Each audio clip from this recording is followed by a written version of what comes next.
in 30 odd years of making music, your band has been the soundtrack for some of history's most pivotal events.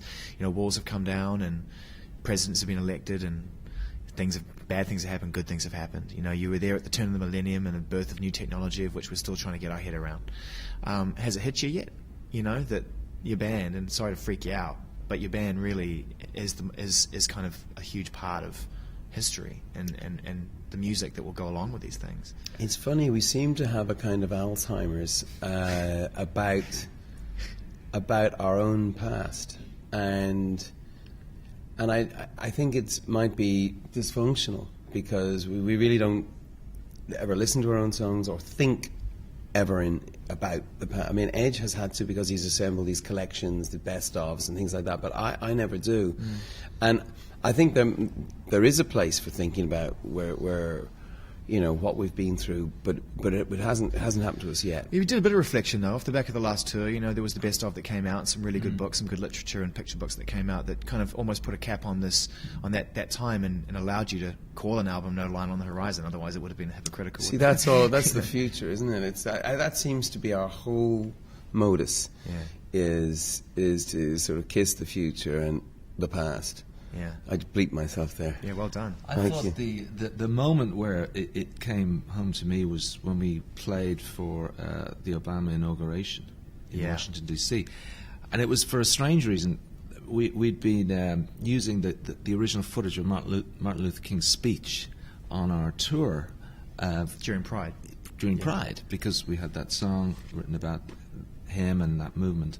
So when we came out to perform, I just looked down towards the Washington Monument, and there's the whole image of the reflection pond and all the people around it, and it was that same image, and it was like seeing something from a dream. It was the weirdest feeling that it all kind of hit me. I'd go along with that. It was a very odd thing.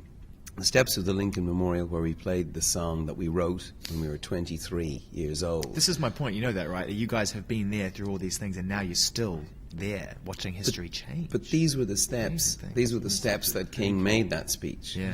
And now you're seeing this sort of history march on with Obama. It was very odd to be there. And then the City of Blinding Lights, the song from Atomic Bomb Sessions, he walked on during his campaign. He walked on a lot for his sort of victory speeches.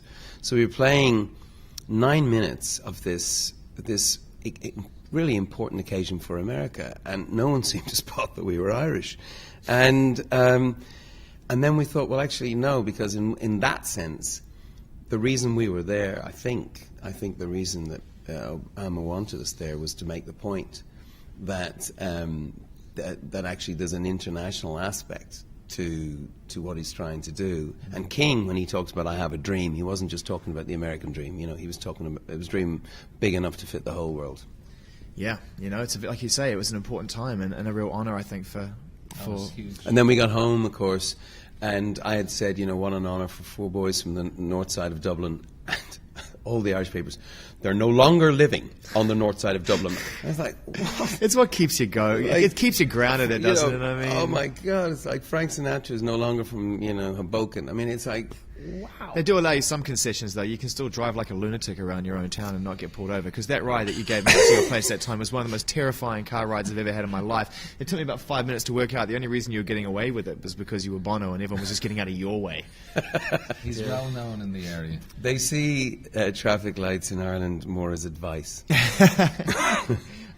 Nice to be able to play Pride on an occasion like that, but obviously when it comes to going out and doing this tour, which you're setting up right now, I can't even imagine what a headache you've got as you continue to make great record after great record. Songs have to go to make room for new songs. It's always a good challenge good to know problem what to play and what not to play. And we're going to be playing a lot of the new album, obviously, but it's one of the old songs that we're going to play. Yeah. And also the ones that keep you going as well, because I know you threw in a few curveballs, which I really enjoyed on the last tour, Electrico and things like that, which were really great, but wouldn't have been necessarily expected. We haven't figured it out, and it's tricky because now, because of online, people get to know what your set list is, and if it doesn't change, they know. So you can take the surprise out of it. So I think we're going to have to look at that. I don't quite know how we're going to deal with that issue, but I'd like to think that we could we could change the set more than we have. It goes deeper than them knowing, you know, what you didn't play the night before. In this current day and age, mate, especially with the invention of this thing, Twitter, they know where you're drinking. Quite terrifying. I mean, how do you feel, you know, at this point, you know, being a band that's very visible and a band that also embraces technology? U2.com is a great website, and you've always been, you know, right at the forefront of that. Things are just moving very fast, and you know, you've got children obviously and family that are probably taking part in the social networking and everything else. I mean, is it something that A, you can embrace as a band, or B, you understand? And technology has always played a huge role in music, going back to, you know, the first fuzz box. That's, you know, printed circuit overloading, right through to drum machines, samplers. Hip hop wouldn't exist without Cool Herc technology, right? Yeah. So technology is your friend, but the thing to know about information technology, IT, is that it is always going in the direction of information, which is to say, you know, the lack of privacy, you know, can be an issue. But it also means, I do believe, that in a time soon coming, we will actually get to understand what people are listening to. Understand what people are listening to as opposed to what people are buying. Because there's two music businesses. And particularly this is pertinent to your show. Because if you go to the music companies and you say, who's at the top of the charts, who's the big selling acts, they are not necessarily the acts that are being listened to as much. And there's no way of measuring file sharing at the moment. But there will be. So when are you guys going to launch that?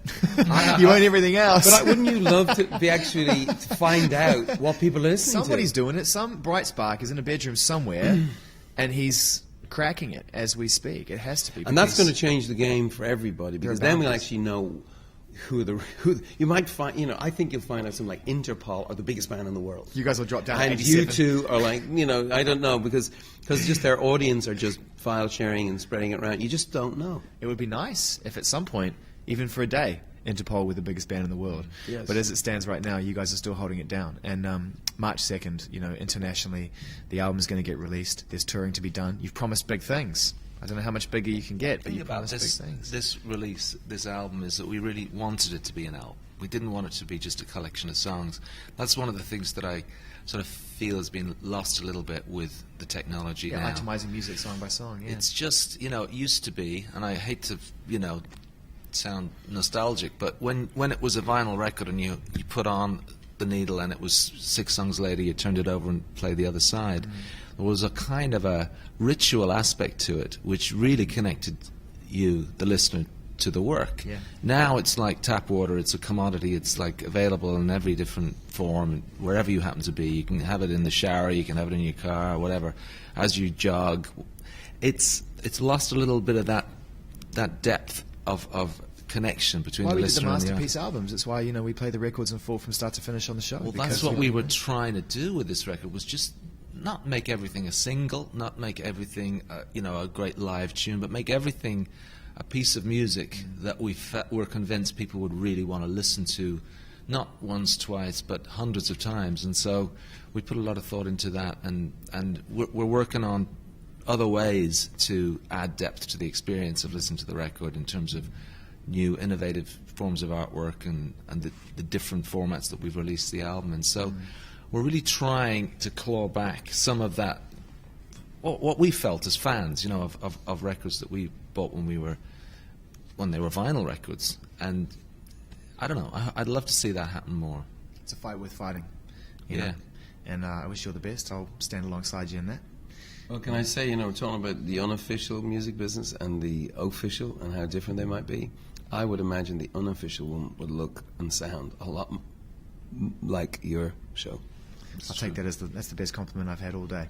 Gentlemen, it's been good to see you again, man. It really is. And good luck on March the 2nd. I can't wait to see what you deliver live, too. Really looking forward to seeing that, you know. Thank you so much for having us. So far, it's sounding great, I have to say. Good stuff. Okay.